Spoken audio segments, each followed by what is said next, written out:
I'm Benjamin Hall, and I'm searching for heroes.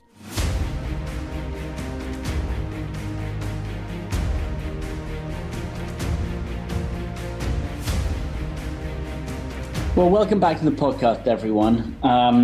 And joining us today is an incredible guy. He's called Khali Sweeney, and he is the CEO and the founder of Downtown Boxing Gym in Detroit. Now, this is more than just a gym. It was set up by Khali in 2007, really with the simple ideas that kids would come home after school to box and to get help with their homework.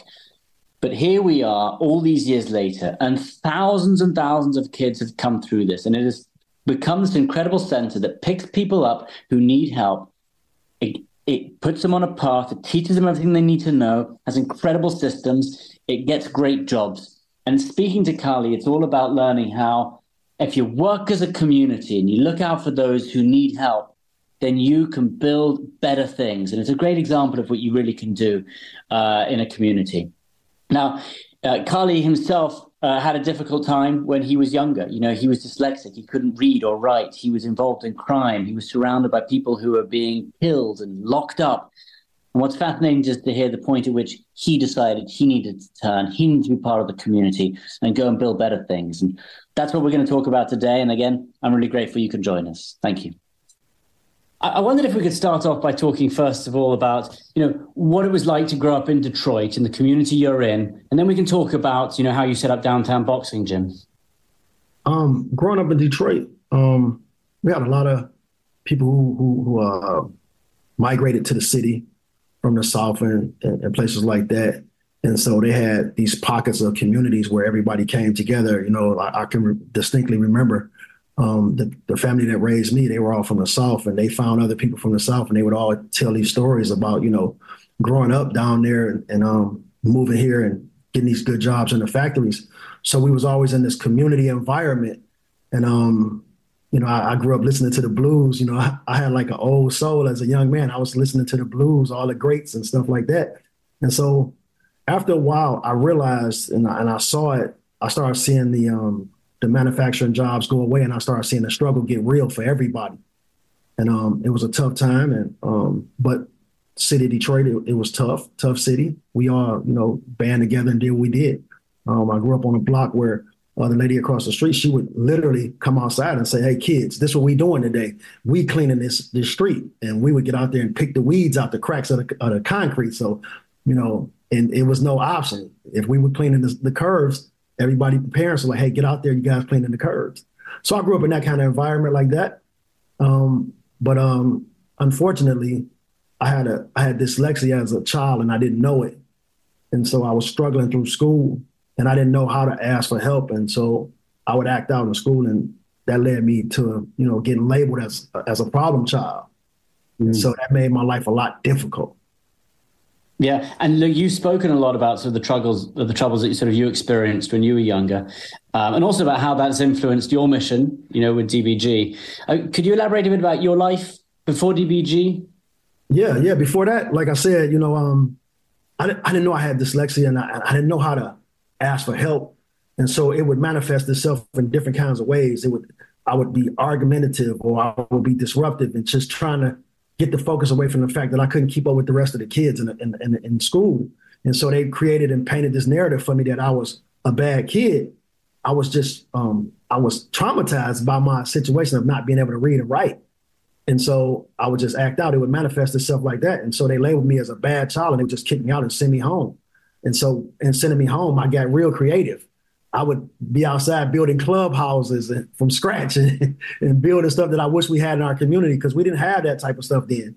We didn't have a basketball court or a playground. So I was like, okay, when everybody get out, we're going to have fun stuff to do. I'll be building stuff out of wood. I was like a craftsman, you know what I mean? I became a carpenter on my own. And so, but then when I get back in school, it'll all just come back to haunt me, like, because I would still be further away. If you kick me out for 3 days every day, then that's 3 days of learning loss that I can't get back.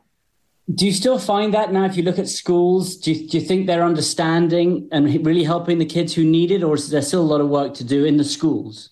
You know what? I'm not going to criticize the school system. I'm not going to criticize them because I'm not there. I'm not a teacher. But what I will say is this: sometimes kids don't know how to ask for help.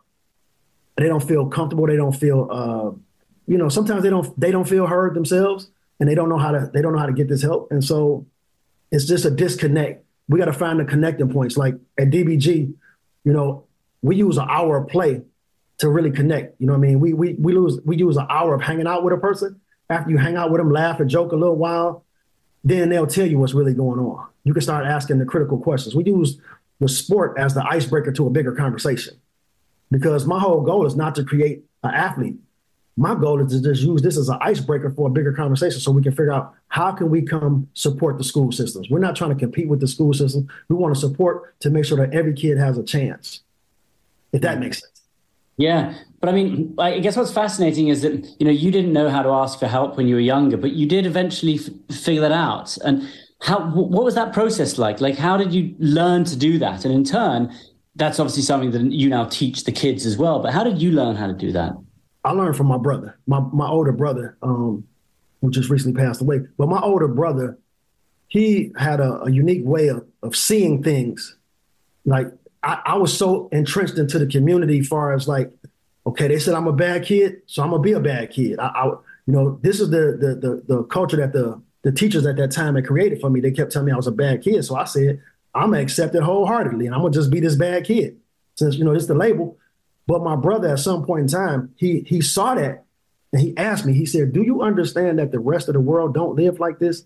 Do you understand that 10 minutes in either direction of where you live right now in the suburbs, that communities do not live like this?" He said, the only thing around you is death and destruction, and there's no resources. There's nothing there's no resources here, man. You have to literally come out of this thing where you're at right now and really look. And so when he said that to me, I didn't want to hear it. I'm like, get out of here, man. Go back where you from. And then he showed me a picture of all my friends. He said, man, here's all your friends. They're dead or in jail for real. And he just started pointing at people on the picture and asked me, what is it that I wanted to do with my life? And so the answer to your question is, you first got to get a true assessment. You have to get a true assessment of where you are. Because in that moment, I thought I was like at the king of the world. I thought I was like, on the front of the ship with my chest out in the wind. But I didn't realize that I was like with no resources in that setting that I was in. It was just death and destruction around me, which it was. There was a lot of young guys dying and going to jail. And I thought I was going to be the next one to go. And I was going to accept it too. And so the only thing, once he said that to me, he said, what do you want to do with your life? And the only thing I could think of was learn how to read, because that's the darkest, most scariest place in the world when you can't read. You're always waiting to get found out. You're always looking at the menu, ordering what somebody else is ordering, or you're making excuses of, I don't have my glasses. Man, you ain't had an eye exam. How you know you need glasses? Get out of here. You know what I'm saying? You just make excuse after excuse after excuse, and you hide in this constant fear. I mean, I've been shot. I've been cut. I've been jumped by gangs before. I've been beat up. I've been in the trenches. I've been through all those things. I never feared any of that. I've never feared it at all. I expected it. I embraced it. But if you put a book in front of me, I would shiver into, I don't know, some kind of mechanism in my brain. I would literally go blind. Like if you put a book in front of me, I would just blank out for a good while. You know what I mean? So yeah, that's how I changed my life. But you weren't afraid. You knew, once you listened to your brother, you knew you could go and learn to read, and you faced that. And so you had that confidence to know you could do it. And I wonder, maybe a lot of kids don't have that confidence. You obviously had the ability. You knew if you stopped and you listened, you could learn. But many people don't have that, right? Yeah. So for me, once again, this goes back to having a true assessment of where you are and where have you been. See, at a young age, I've been in the trenches. I already been to the lowest point of humanity. I've seen the lowest, the worst of worst. I've seen it all. I've seen it all. I've heard it all. I've seen guys lose their life. I've seen it all. I heard it, everything. I've been in the trenches. So why not fight just as hard to go to that happy place, that good space? So if I went to the school and can't get a GED, man, and I said, wait, I paid for the GED like everybody else. What you mean I can't get a GED? He said, because, let me talk to you in the hard way. He said, because you can't read or write at all. He said, but you're very intelligent. I need you to go around here to this other classroom, and I need you to start from the beginning and go through school the right way. And I was like, man, I gave you $40, I want my GED. You know what I mean? But then I thought about it. I said, you know what? I got to do what I got to do. More of our conversation right after this. Was that tough? Like when you started to do that, did a lot of the people around you who weren't trying to do that, did they say, he's gone down, why are you doing that? That's not your place. Did some people try and sort of get you back? No, not at all. Not at all. You know what I'm saying? A lot of people wish they had the courage to go down that path, because as a full grown adult, I've run into a lot of guys that I grew up with, and they always like, man, we're proud of you, man. Keep doing what you're doing and this and that. And they always embrace me and hug me and like, man, just keep doing what you're doing. And then they'll whisper in my ear, man, I couldn't read either going to school. Man, even a young lady I met the other day from way back, she said, none of us can read. I was like, you couldn't read either? And now she holds a good job. But it's like, wow, like how many of us suffered through that without any help? We didn't recognize it. You know what I mean? So I got a lot of push from a lot of people, a lot of help. So, and that's what you're now giving back as well. Talk to me a little bit about how you set up DBG, like where that idea came from. Was it your experience and you said, I'm one person, but I can go out and help dozens of others the same? Yeah, it was I had made myself a promise to never do anything that was counterproductive to our community. You know what I mean? Nothing counterproductive to the uplifting of our community. And so every day I would get on a bus and I would go get a job. I had a job and I would just go to work and then I would try to get another job and I'll be always thinking like, man, what could I do to uplift the community? What could I do to, and I'd be seeing these kids as I'm walking past. I'm like, man, I wonder how many of these kids were like me that can't read or write. I just wonder. And so when I would come back, I would have paper in my hand like, hey, man, I don't got my glasses. Can you read these for me? Man, let so-and-so read it. Hey, man, can you read this for me? Man, we know what it's about or something, So I was like, okay. I said, now how do I get these guys' attention now? So I just started thinking like, what ways? I don't play basketball. I can't play baseball. I don't know any other sport, but I realized a long time ago, whenever somebody would see me shadowboxing, people would always be asking questions about the boxing. I was like, that's going to be the one. That's the one right there. So I just started working out in my front yard, working out. People come just like I thought, start coming around. And then I say, listen, I can teach you how to do it, but you got to do your homework. And I would start out with a couple of people, and that's how it would happen. Hey, how many people, say in the community there, do you think can't read? And let's say at the age of 18, like what do you think? I don't want to pretend like I'm some kind of literacy guru or something. I can't just pull facts or stats out the air. I can't pull stats out the air. So what I will say is this. There's a lot of people suffering in silence. A lot of people, more than what you can possibly imagine. And if you just paid attention, you can see it. Yeah. So first of all, what would your message be to them, to someone who is going through, whether it's literacy, whether it's something else, someone who's going through something that's difficult, they don't want to tell someone about it. What should they do? What's the first thing they should go do? Well, here's my advice and the path that I took. Have a real honest conversation with yourself. Be very honest, brutally honest with yourself. When you look in the mirror, you're the first person that you see when you look in the mirror, and you're the last person you see before you go to bed at night. When you look in that mirror, you have to be happy with who you see, and you have to be real aware and knowledgeable about what's going on with that person that you see in the mirror. So get a true assessment of where you are, and then start thinking of a plan to make something happen. So for me, I like to think 10 steps ahead.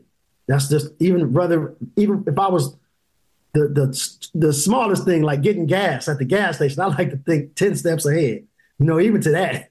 So with that being said, this is what I would say to anybody. Get a true assessment of where you are and look where you want to go and figure out the process to get there and stick to it. Don't give up.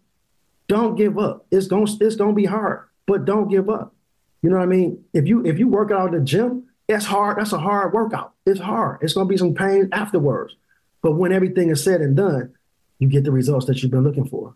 So yeah, I feel you. I know, I went through a fair amount of rehab and physio, and I was in hospital. And for me, I knew I wanted to go, and I just figured every day, let's try and do something today that I didn't do yesterday. Whether it's walking one more step, whether it is, if I could walk 5 steps one day, let's walk 6 steps the next day. And every day you just do a little bit more. And eventually, and you don't know it's happening, eventually you get there and you're walking, you're jogging and you're doing stuff. So I totally feel that. Talk to me about, so you were shadowboxing. You knew that was the way you were going to get people involved. But then how did you start bringing people together? What was the first step? Okay, I'm going to answer that question, but I want to say something about what you just said. I'm going to quote my brother I'm going to quote my brother again. My brother, he told me this one time when I was young. I was playing football with him one day. They gave me the ball, and I took off running, and I got caught. I got tackled. I did it again. I got tackled. My brother pulled me to the side. He said, listen, bro. He said, you the fastest person on this field. You are the fastest person that I know. You are fast. He said, but the reason that you keep getting caught is because you keep looking back. He said, man, when you get the ball next time, don't look back. Just keep going forward. Don't look back. He handed me the ball, same play, exact play. They should have just been able to just knock me right off my feet. By the time I got to the end of the service drive, which is, I believe that was the Chrysler Freeway service drive. By the time I got to the service drive, I looked back finally then, once I was at the end, them guys was way behind me. They couldn't catch up. So how did it happen? So with the gym, of course, me being from the neighborhood, being from the community, I thought everything relied on just me. And I started just trying to do everything myself. Before you know it, I had almost 70 kids. I'm the only guy there now. I went from 2 kids to about 70 kids. I'm the only person working. I went from 218 solid muscle down to about 130 pounds. I was walking the street trying to get money, try to get other people to buy into it. And I was like, but I was only looking for specific people that I thought had the exact same story as me, and it had to mirror my story exactly. And if it didn't do that, you were no good for the mission. And so, which was a huge mistake on my part. I was like, either this person's gonna be just like me or just get out the way. And so I kept doing that, and I stagnated the growth of the organization. I had far too many kids in that program, and it was just me. I had founder syndrome until one day somebody came in and said, hey, let me help you with this, and I was like, man, get out of here. I just kept turning it down. I kept turning down help. And then I had to have a serious talk with myself and say, if this is for the community, then the community is bigger than just me. The community is bigger than people that just look like me, that just talk like me. The community is the whole world. It's not just these blocks that I live in. That's the one thing my brother said. It's not just that 4 blocks where you live. It's the 10 minutes away. It's the bigger than that. It's the world. So wherever I'm at, if I'm in New York, if I'm in Spain, if I'm in Germany, if I'm anywhere, if I'm in Atlanta, I look at that community as a part of where I belong, and we belong together. So I help everywhere I go. Anywhere I can go, I help. And so I opened the doors, and people started coming in, and it started helping. And then more people started helping, and the network got bigger and bigger. And now here we are today. We got a huge network, and we've helped a whole thousands of kids now. Yeah, I guess it's about learning and constantly being able to adapt. Like, there's one thing just to have a goal in mind and go straight for that. But I think maybe resilience is about knowing if it's not going well in one way, try it a different way. And I guess with each kid that you have, you probably, who comes, who you train, who you help educate, you must be looking for a different way for each one as well. Like, everyone's going to figure out in a different way. And I suppose you're looking at the kids themselves and learning about each one. Yeah. The kids in our program, we tailor make our program to around the kid. Our program is wrapped around the kid for real, from beginning to end. We get a true assessment of where that kid is at, what's going on with that young person's life. And we try to build a scaffolding around that kid so that child can grow to whoever he, she, whatever they want to be in life. This young human being becomes the best that they can be. We remove all the barriers, anything that could potentially stagnate them or stop them. And so no one kid, every kid in our programs gets a whole different experience. Yeah. So from a practical perspective, how do you now pick the kids? Because I imagine there are probably still more kids than you have spaces for, right? Yeah, we have 250 kids in the program right now, and alumni that we support. We support our kids even past the age that they're inside the building, all the way up to 25 through college. We support them. We have a whole network for that. So picking the kids is, this year we had 16 kids graduate from high school that are going to head off to college. I think 2 are going to trade school. So that's 16 open spots. So what we're going to do is going to reach our hand in there. We're going to shuffle them around, and whatever 16 we come up with, that's who it is. We come up with 16 people, and if 5 of them from the suburbs, so be it. If the rest are from right here in the neighborhood, so be it. But if they spread out around the whole city, that'd be good. So. What do you say to them when, presumably they've put their names up, they've said they'd like to come. Like, what do you say at the beginning when you say to them, okay, here you go. This is the journey we're going to be on. We're going to do this, this, this, and this. This is why you're here. This is what we're going to do. Well, here's the thing. I cannot answer that question. And I'm going to tell you the reason why I can't answer that question. Because that would be a script. I don't have a script. The first thing I'm going to do is listen. I'm going to let the kid talk to me. I'm not listening to his parents.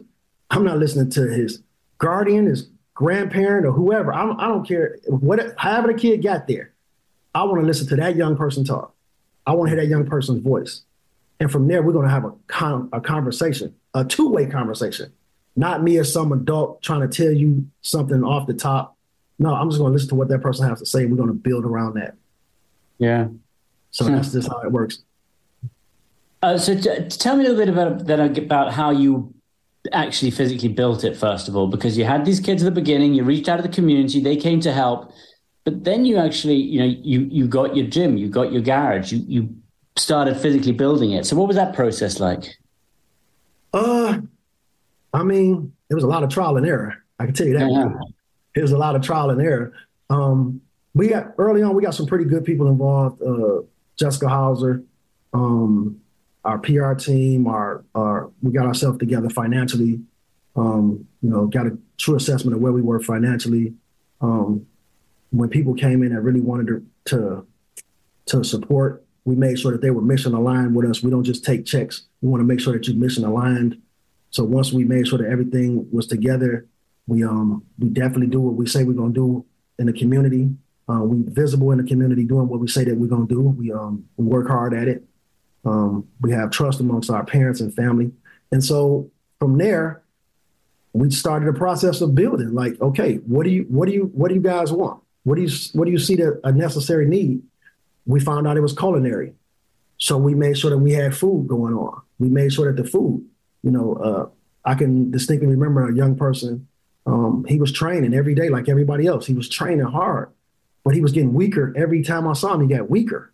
And one day I asked him, I said, man, like, did you eat today? He said, yeah. I said, what you eat? And he said, I ate a bowl of cereal. I was like, you went through school from this morning to now off a bowl of cereal. He's like, no, I had that 3 days ago. Wow. I was like, whoa. It's like, whoa. And so I started asking those critical questions. We started asking those critical questions. And now we have a whole health and wellness program based off of that discovery. You know what I mean? We have meals cooked from scratch every day for 250 kids. But I mean, I would say that if there's someone who's having a bowl of cereal once every 3 days, don't you think perhaps that the parents or guardians need to be playing more of a role there? I mean, that is also the role for the parents sometimes. You know what? I'm not here to judge parents. I'm here to support the family. And if that means, we have a lot of our parents who now work with us. We have a lot of our parents who, because their kids were able to go through school and take their straight F student and to honor student and go on to college and get master's degrees. They have inspired their parents to go to school now. And now their parents hold some pretty prestigious jobs now and positions. And we offer jobs to our families first before we go out to, job searches and stuff like that. We look for qualified parents and stuff like that. So I don't judge anybody else's situation like that when it comes to that. We here as the support for the school, the community, and the parents. So. Yeah. What about boxing in general? Like, where do you think actual sort of sports and that plays into it? I know you got the education, you got science, kitchen, you got a whole lot of different things, but yeah. What about with boxing, right? So what does that give kids? How does that motivate them? So the boxing, it's the thing. It's the thing. If you're in a pretty rough neighborhood or whatever, and you say, I'm going to downtown after school reading program. A lot of guys may laugh at you. Be like, man, where you going? You just was in school all day. Why you want to go to an after school reading program? But if you say, man, I'm going to the boxing gym, about 10 guys might say, I'm gonna go down there too, because they want to see you box and they want to see the box and they want to be. I can't tell you how many grown people have walked into the gym. Can I just touch the ring? Can I get in the ring? This has been a fantasy of their whole life. Boxing is like a fantasy. It's like a fantasy. Like a lot of people are like, oh yeah, my cousin's uncle on my great grandfather's side used to box. And it's like everybody has these boxing fantasies. And so they think it's something that they want to do that they can do, but it's also a cool factor, and it's going to bring 10 people with them. You know what I mean? And just imagine if you're a kid who was getting bullied. You go to the boxing gym, it helps you with your confidence because now you feel like you can stand up for yourself, but you learn the discipline and you also learn that you can't use it in a negative way. You have to use it in a way that is meant for. You understand what I'm saying? It just gives you the confidence. Yeah, and I guess it's about learning both defense and offense, and you got both sides of that, which is frankly is life, really. Yeah. With boxing, man, you have to pay attention to what's in front of you. You have to block out all the outside noise. When you're inside the ring, it's you and the task in front of you. You can't turn around and be distracted and look out the ring. I've seen guys turn their head and look out the ring, and they wake up in a bed eating Jell-O. So I've seen it happen. So with boxing, you literally have to stay focused on the task in front of you, keep your eyes on that, and you have to be able to follow instruction and listen, but never turn your head away from the mission and the goal in front of you. Do you ever get kids who they're not doing enough, with you, and they're not working or they're not attending, and you have to go have that chat to them and remind them and put them back online? And what does a conversation like that sound like? Once again, everything's different. Everything's different. Sometimes, if a young person is not making it to the gym on a constant basis, we have enough staff that's familiar with every kid. From the time that you get inside the van, we offer free transportation. By the time a kid get in the van, as soon as that kid get in the van, the driver is asking them certain questions. The driver is listening, and the driver is writing that down. And the driver at the end of the week is going to pass that off to somebody else. So somebody else in there that's in the classroom, we're going to ask a couple of questions. We're going to figure out what's going on. And so now we have an overview of each kid in our program. We know, hey, this kid is been having a bad week. Hey, let so-and-so know that this kid is having a bad week. Let's figure out what can we do to make this better for this young person. If a kid can't make it there because of transportation issues, as far as at home or work or something like that, we try to figure out ways where we can do this stuff online. We're gonna always be in contact. We're always gonna check in with the young people. As far as our conversations, they vary. They go. Man, I've talked about stuff from skateboarding to music to everything you can think of. Where do you see yourself in the next 20 years? Yeah. Typical mentor talk. And I suppose that's something that you're doing is you're showing them, great opportunities for their careers. And are you, even at a younger age, are you saying, if you love music, let's work you towards music. If you love, medicine, let's work you towards medicine. Like, are you really helping guide them to their future careers? Yeah, our team, I have to say this, our team is a very special team. They have a big network of people. We've had kids in shadow programs of all sorts. We have kids who've gone over to Poland to study architecture. We have a kid in Japan right now. We have kids all over the place, everywhere. And we just try to make sure that they connected to researchers, electricians, everything that you could think, any career path. We try to connect them to it early on and get them as much exposure as possible while they're young. We even had our kids into financial stuff that they're like, this is a little bit too much for these elementary kids. No, it's not. The elementary, they should be learning about finance right now. So we'll be back in a moment with Searching for Heroes. Tell me a little bit about what the routine is for these kids. So they go to school and then they come to you. Is boxing number one, and then they do what they pick a kind of class after? So here's what it mostly looks like. I can kind of give you an overview of what it looks like. So we pick kids up from every school district in the city of Detroit right now, and some of our surrounding suburbs. We pick them up too. We have a fleet of vans that go out and a bus that goes out all across and picks up kids from everywhere. No charge. We bring them back. They come in, they can have a meal. Our cooking staff have already prepared meals. They can have a meal right there. They have a little down period real quick, and then they go to the homerooms, just like at school. They go straight to their homerooms. They work on what stuff that they need to work on academically. From there, they can choose any sport that they want to train in. We have soccer coaches. We have basketball drills. We have our hockey rink. If it's in the wintertime, they can play hockey or anything that they want to do on ice. We have ice back there. We have our tennis court. We have, it's our basketball court can switch to tennis court to volleyball court. So they might be playing volleyball one day, or they might be on our rock climbing wall, climbing. So it's not just, but the biggest thing though, honestly, our biggest attraction is in boxing. Our biggest attraction is our STEAM lab. Yeah. Our STEAM lab, that is the biggest attraction in our building. That is, everybody loves making robots and coding and coming up with all types of cool stuff like that. That's our biggest draw. So we have out of 200 kids, we only have one kid that boxed, and I think he boxed once. Huh. It's amazing what you guys are doing, but you feel like there should be more stories like yours. There should be more DBGs out there. Like, why do you think there aren't? Like, you're saying you are doing this for the whole, much of Detroit. Why aren't more centers like this opening up? You know what? I can't go down that path with that. There are a lot of good people across this country, across the world, that are doing good work.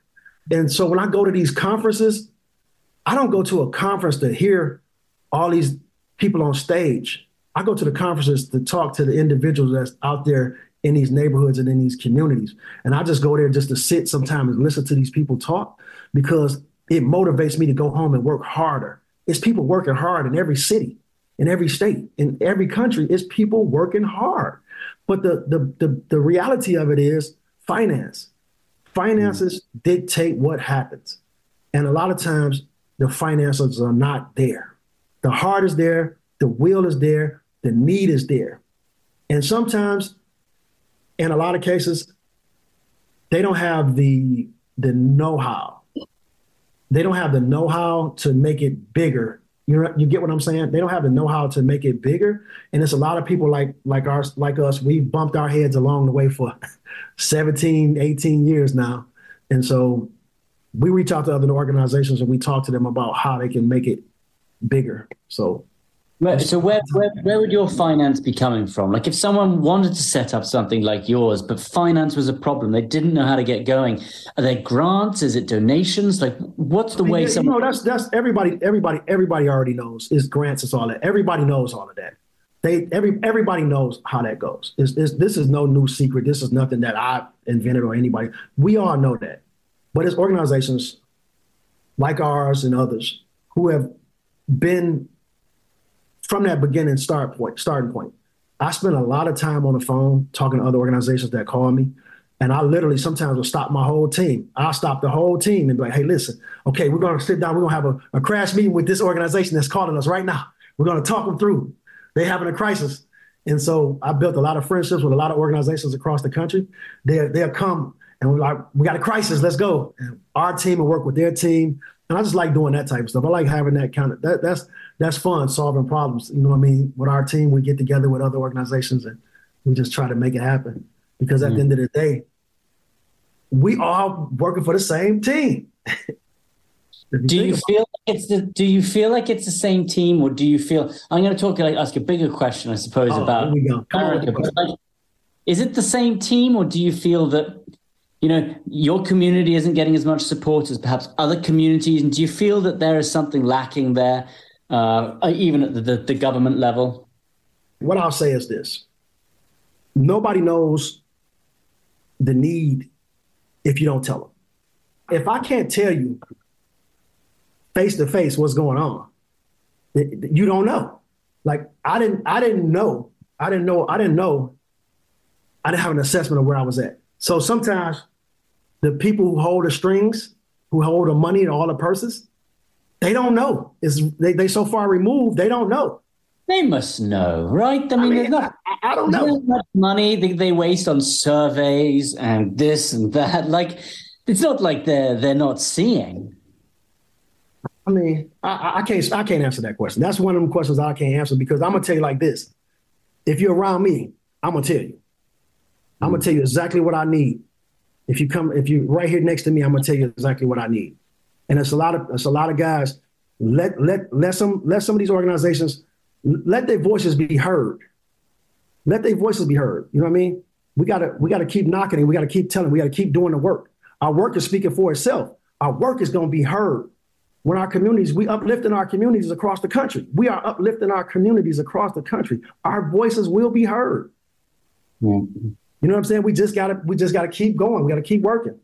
Yeah. So let's say you keep working. Where do you see like DBG in 5 years, 10 years? Can you imagine it expanding to other cities? Can you imagine it sort of? That's the goal, to expand. Our goal is global. That's our goal. Yeah. Our goal is global. We want to expand globally because, like I said, we live in a global community. Humanity, I don't do the thing about this is ours and this is that. We are human beings. We are human beings. I seen a guy fall in the street one time in the wintertime. He fell in the street, and I could see the bus coming straight out on full speed. I drove my car through a light in front of the bus, jumped out and picked him up. The guy snatched away from me, told me to get my hands off of him. It was an older guy who didn't look like me, I'm gonna just say that. And he told me, let him go, get my hands off of him. And somebody said to me, like, I would have let him stay on the ground. That's not the world we live in, man. That is a human being. We are all one. We are human beings. And it's in our best interest to help one another. Yeah. We have to help one another, man. We can't act like this doesn't happen. You know what I mean? You and the work you're doing, you must be seeing real progress. Do you think that we are heading in a positive direction, or do you still see problems? I see us headed in a positive direction, because now we're having conversations. We're talking to one another. We're being heard. Everybody's talking now. Everybody's talking. That goes back to what I'm saying. Like, it goes back to what I said earlier. Some people haven't been a part of the conversation yet. I'm telling you. They haven't been part of the conversation, but the ones that are in the conversation, they are coming together and they're working together. I see people from all ages, genres, everything you could think of, everybody under the sun working together side by side for a common cause. And that's beautiful in America right now. I see it. Yeah. It's a beautiful thing. All right. Well, then to finish up then, what would you say to someone who wasn't part of that cause yet, who didn't understand it? How do you tell them? How do you persuade them? How do you show them that they got to do it? By continuing to do the work that we do. By continuing. Each organization, man, when I go to these places, I see these other organizations, I sit around and I follow the founder around the organization, or follow one of his people. I try to jump in and see where I could work. Man, when those people that you're talking about who haven't been a part of the conversation, if you keep building up this work, you can't ignore it. You see it. You like, hey, what's going on? You know what I'm saying? Eventually, you're going to be drawn to it, and you're going to ask some questions on your own. And then that's going to start a dialogue, and we're all going to start talking. That's the icebreaker to the bigger conversation. Yeah, I like it. Hey, Khalil, thanks so much for speaking with us today. I appreciate it. Look, if anyone wants to help out, is there something they can do? Can they a website they can go to? Is there a way they can be part of this? Yes. If you go to dbgdetroit.org or just go to DBG, you'll find out ways to get involved, from volunteering, everything. Hey, good man. Hey, what a pleasure to speak to you. Thanks for having me. This week, I've been seeing the things you guys have been doing. I see the smiles on the faces of every single person who goes in and out of where you are. And I just hope you're right. People need to talk more. We need to work together. We will make community stronger if we keep doing that. Conversations. That's it. That's the one. Hey, thanks so much, man. I'll speak to you later. Thank you. Well, I think Khali says it perfectly himself, that it was really about community. It's not about one person. It's about what we can all do together. And if we keep talking, we keep the dialogue going, we can only build better, safer, stronger things. And look, he's had a lot of experience with people, who come from really bad backgrounds, who are surrounded by people committing crimes or getting locked up. And there's a message to all of them, and he is sending it, which is let's come together, let's build a better community, let's work very hard, and if we do it together, we can get to almost anything. But fascinating speaking to him, and fascinating to hear also, how many people can't read and write. You may not know that in some of these areas, and they're too afraid to ask how. Or the story about the boy who had a bowl of cereal in just 3 weeks. It really does seem as if there are communities that, if we look at each other and you listen to each other, that's how we can start helping. So again, listen to people who are out there. If you know someone who's not doing so well, you think they're not having a great time somewhere, or they're not learning enough, you can help just by speaking to them, by asking them what's going on, by beginning with the dialogue. That's what Khali says he does. The first time kids come into him, he sits down, he just talks to them. Because once you build some trust, they will open up and they will tell you things they may not have told other people. And that's the beginning. That's how you start helping people. And that's how you start building better communities. So I hope all of you guys can go out and do a little bit of that today, because every little bit you do is going to help other people. Thanks so much for listening, and we'll speak to you next week. Thanks for listening to Searching for Heroes. Listen ad-free with a Fox News Podcasts Plus subscription on Apple Podcasts, and Amazon Prime members can listen to this show ad-free on the Amazon Music app.